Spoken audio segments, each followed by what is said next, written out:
Paul Michelet, bonjour. Bonjour. Vous êtes le directeur général de l'agence de l'eau Rhin et Meuse. Alors vous participez dans ce colloque sur l'agriculture et l'environnement à une table ronde sur l'eau, bien entendu, les pratiques agronomiques responsables, la réduction des intrants, les nouveaux modèles agricoles durables.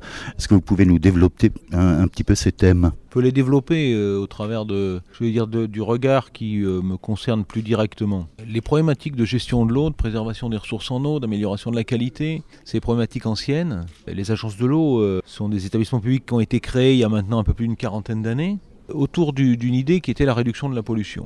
À cette époque, les problèmes de pollution, ils étaient quand même très largement identifiés ou concentrés sur des rejets des collectivités territoriales, des rejets d'eau usée urbaine, des rejets liés à l'activité industrielle, et il y a eu de gros efforts au cours de ces 40 dernières années, si on peut dire, pour améliorer la situation.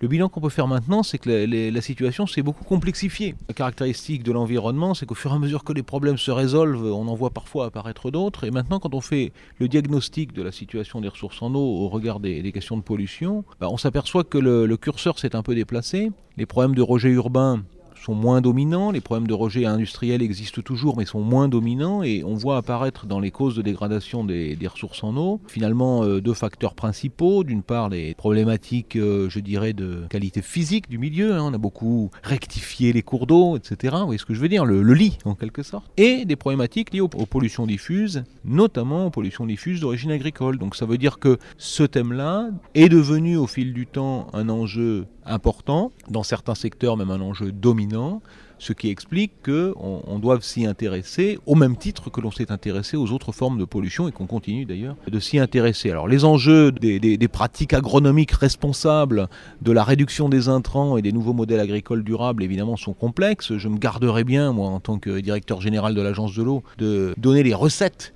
qui permettent d'apporter les bonnes réponses. Je souligne simplement que ce qu'il y a derrière cette terminologie, c'est le fait qu'on recherche dans un dialogue entre les spécialistes du monde de l'eau et les spécialistes, les pratiquants, les praticiens de l'activité agricole, de trouver le bon compromis en termes d'utilisation de produits phytosanitaires, en termes d'utilisation d'engrais, en termes de gestion des effluents d'élevage, etc. Le bon compromis